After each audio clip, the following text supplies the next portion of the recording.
The very first Animal Crossing game on the GameCube is pretty surreal to go back to given the current state of the series. As you might know, New Leaf was my very first Animal Crossing game, and it quickly became one of my favorite games of all time. I was introduced to the series at the exact point it began to go through somewhat of an identity shift. This was due to several reasons, but the main one was that the ability to customize your town was becoming one of the core aspects of the series. The latest entry, New Horizons, and the original game are so vastly different from one another, and it makes looking back on this game so interesting, which is why I'm here today. I have a bit of a special attachment to Animal Crossing on the GameCube. For one, it was one of the first games I got for my game collection back when it was cool to start collecting video games back in 2020, but it was also just a ton of fun to experience the game that started one of my favorite series. This game is really wacky and fun to play and talk about, so here we go. Before we start the game, let's talk about a little background. Animal Crossing was originally planned for the Nintendo 64 DD, an add-on for the N64 that enhanced its abilities, and was going to take advantage of its built-in clock. In case you haven't played Animal Crossing, having a clock is extremely important for this series because it runs in real time. If it's 5 o'clock in the real world, it's 5 o'clock in Animal Crossing. If the game says you have to wait until tomorrow for something to happen, you literally have to wait and play the game the next day for that thing to happen. When the N64 DD was cancelled, development shifted to the regular N64. The game still needed a clock since it's still an integral part of the gameplay, so it shipped as the first N64 game cartridge to have a built-in real-time clock. Animal Crossing eventually released as Dobutsu no Mori, or Animal Forest, in Japan. It was ported to the GameCube about 8 months later in the form of Dobutsu no Mori Plus, which added some new features such as the Museum and Able Sisters, and utilized the GameCube's built-in clock. Dobutsu no Mori Plus was the game that ended up getting localized and brought over to other regions in the form we know as Animal Crossing, the first of which being North America on September 16, 2001. The North American localization team really had their hands full with this one. First of all, Animal Crossing is a very dialogue-heavy game, so there is a lot of translating to be done. Second, being a life simulation game, Japanese culture was heavily baked into the game. These elements had to be swapped out for more American ones, and this took a lot of work. Animal Crossing was eventually localized for Australia and Europe.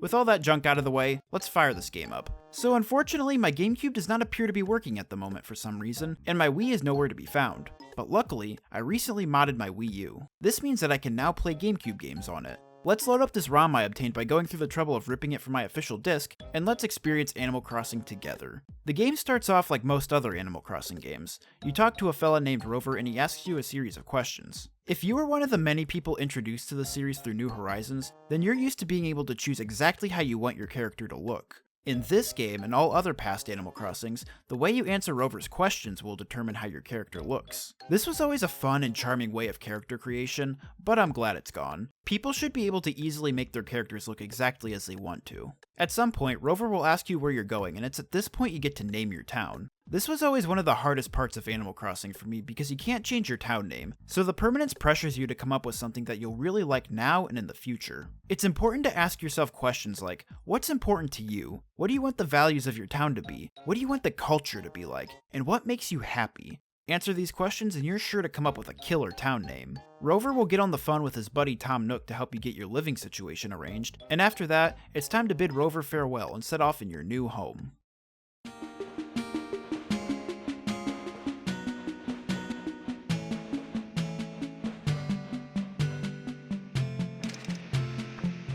Ladies and gentlemen, we've arrived at Fentanyl City. We're greeted by our good buddy Tom Nook, and he's gonna hook us up with a place to live. He gives you 4 houses to choose from and then slaps you with a 19,800 bell price tag. I offer him 1,000 bells and a hand job, which whittles it down to 18,799 bells. Mr. Nook agrees to let me work part-time for him at Nook's Cranny to pay off the rest. This segment is basically the tutorial section of the game. It's quite long and tedious, but this was the first Animal Crossing after all, so a long tutorial kinda makes sense. Nook starts things off by ordering me to do some simple yard work. Plant some trees, plant some flowers, boom, done. After all that yard work, it's time for a break. Tom tells me to go talk to each villager in town. No big deal, right?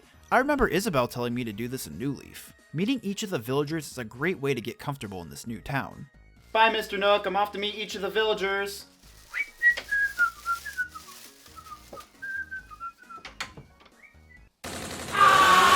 What the hell? these guys are total dickheads! Yeah, the original Animal Crossing is infamous for its rude villagers. I'll share my thoughts more on them later. For now, I need to finish the tutorial. After what feels like dragging my balls through 5 miles of broken glass, I talk to each and every one of the villagers in Fentanyl City. Thank God that's over with. I return to Nook's Cranny for my next task, which is to deliver furniture to the villagers. I made Tom Nook into a hat. My next task is to send a letter to Boris to advertise the shop. The game has no way of understanding what I actually write, so I can just send him whatever I want. Next, I have to help out one of the villagers with a random task. This is another way this Animal Crossing is different from modern entries in the series. In the newer games, you have to wait until a villager asks you for a favor, but in this game, you can actually just go up to them and you have the option to ask if they want anything done. I definitely prefer when a villager asks me to do them a favor on their own because it feels more organic, but it's nice to have this option for when I really just want something to do.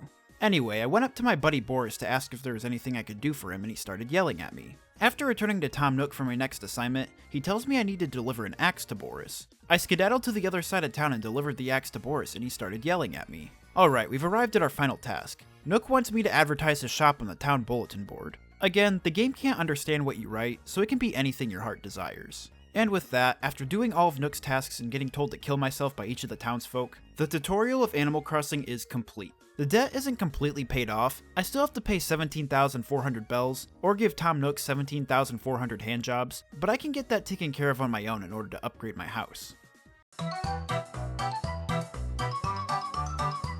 Alright, time for the big question. What exactly do you do in Animal Crossing? Well, the gameplay is quite open-ended and there's no set objective. Paying off the rest of your home loan could be considered the main goal since you get a statue of your player when you do it, but that's about as close to an official objective as you'll get.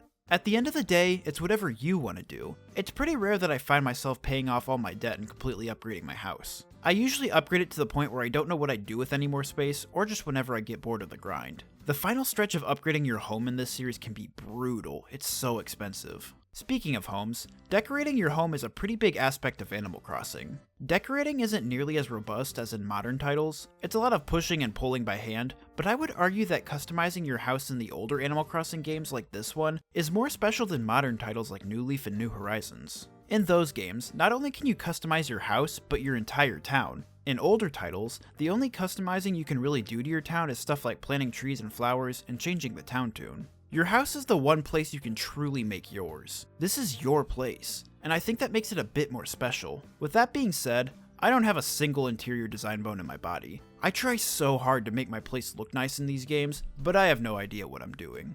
The part of Animal Crossing that I always have some of the most fun with is the fishing, bug catching, fossil collecting, and donating all that stuff to the museum. I don't know if others have experienced this, but I feel like in this game it takes a really long time to get all the equipment you need to do all this stuff. The shovel was there day 1, but it wasn't until day 5 that Nook's Cranny had a net in stock for me, and it wasn't until day 6 that they had a fishing rod. Speaking of which, fishing is quite a bit harder in the first Animal Crossing. For one, the fish AI is pretty wonky. They tend to move all over and switch what way they're facing, so it can be tricky to get the hook right in front of their face. More notably, there's no sound effect that plays when they bite down, so I'm usually a lot slower to mash the A button when the bobber sinks. As for the museum, I love filling up the encyclopedia and museum and then getting to see all the stuff I collected. It's also really satisfying donating a new thing to the museum because you know the next time that you obtain that thing, you don't have to worry about donating it and can just sell it for a good chunk of bells. The encyclopedia is quite small compared to the other titles, but that kinda makes it fun in its own way because collecting everything feels a lot more manageable. It does, however, have the obvious problem that you're more likely to catch the same things over and over. Seriously, if you thought that the sea bass were a problem in newer games, they are much, much worse here. There are a couple things in the donating process that kinda blow. For one, you have to donate your items one at a time and you can't skip Blathers' explanations on your donations. Worst of all, Blathers is unable to assess fossils in this game. Instead, you mail them to the Far Away Museum and wait for them to be sent back the next day, and they can only send back 3 at a time. By the way, you typically find 4 fossils per day. Who the hell approved this? This whole system is total cheeks, dude. The entire thing is about as nonsensical and unintuitive as like using the word Worcestershire sauce as a safe word. Wait, no, stop! Worcestershire, ah! I really like the real-time elements of this game where you have to wait a day for something to happen because it gives me something to look forward to the next day in real life. But getting fossils assessed and donated should be able to be done on the same day. Anyway, moving on. Another thing you can donate is artwork, which can be purchased from Red Wallies in town, or just find them at Nook's shop. What do you know, this feature was here right at launch, because why wouldn't it be? Releasing a core Animal Crossing mechanic after launch would be completely ridiculous. This is the GameCube after all. Online updates weren't a thing. Nintendo had no choice but to release a finished game. This was also before the days of fake artwork, since those didn't come until Wild World on the DS. All of the art here is authentic, so you don't have to worry about whipping out your phone and looking for an art guide. Alright fellas, it's time to talk about one of the biggest reasons this Animal Crossing sticks out compared to the rest of the series. It's the reason a lot of people will consider this their favorite in the series, despite lacking tons of modern features and quality of life stuff. If you're familiar with the game, you know I'm talking about.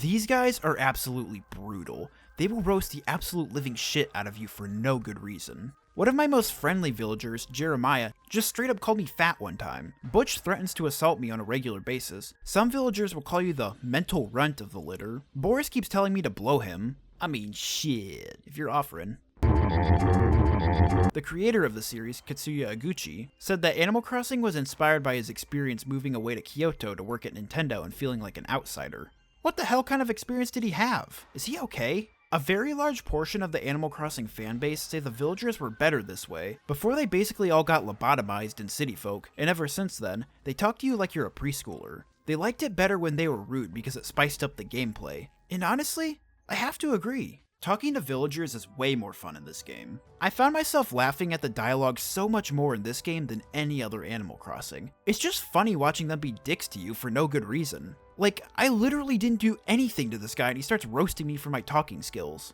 Another benefit to villagers being jerks is that I don't feel bad for harassing them.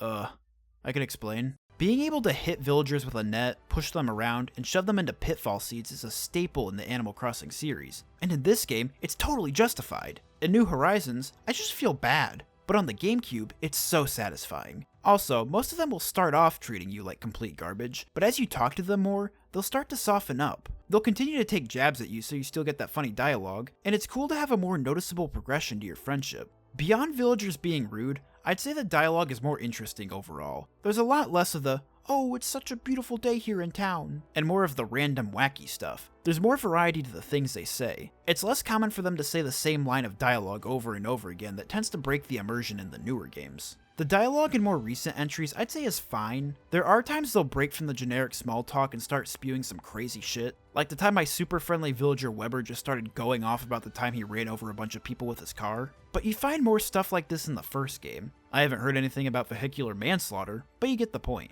Speaking of villagers, there's one especially rude NPC that I have to talk about that also happens to be my favorite Nintendo character, Mr. Resetti. Ever since I met him in New Leaf, he has been my favorite. Other games may just give you a little warning that you didn't save your game after you last played, so the idea of having an entire fourth wall breaking character whose whole purpose is to yell at you for not saving your game is really fun. It's a very Nintendo thing to do. I remember giggling as a little 9-year-old watching him blow a fuse, and then I'd start mashing the buttons to make him even more angry, and you'd get this dialogue about how many times you mashed the buttons. I'd always intentionally start my game and then immediately quit without saving just so I'd get to talk to Resetti. I have so many screenshots in my 3DS of all our interactions together. I am a big Resetti fanboy. This guy has been in this series since the very beginning, and as you can imagine, he is absolutely ruthless in this game. Each time you forget to save, he'll progressively get angrier and angrier, until you get special interactions like forcing the player to repeat what he said by typing, forcing a first-person perspective so he can talk directly to the player, and even doing a fake reset of all your save data to spook the player.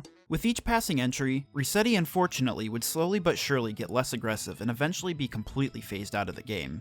After City Folk, Nintendo stated that many young players found Resetti disturbing and even made some of them cry. New Leaf was the first game to make him optional after your first interaction by locking him behind a public works project. They even put a warning for parents in the manual that young fans may find him disturbing. Eventually, his angry rants were completely cut from New Horizons with the excuse that he wasn't needed anymore due to the new autosave feature. He now resides behind a rescue feature that I've literally never used once in my entire life. He may be gone, but I will always cherish every conversation I had with him. He brought so much joy and laughter to me as a kid, and for that, I will forever be grateful for Mr. Resetti.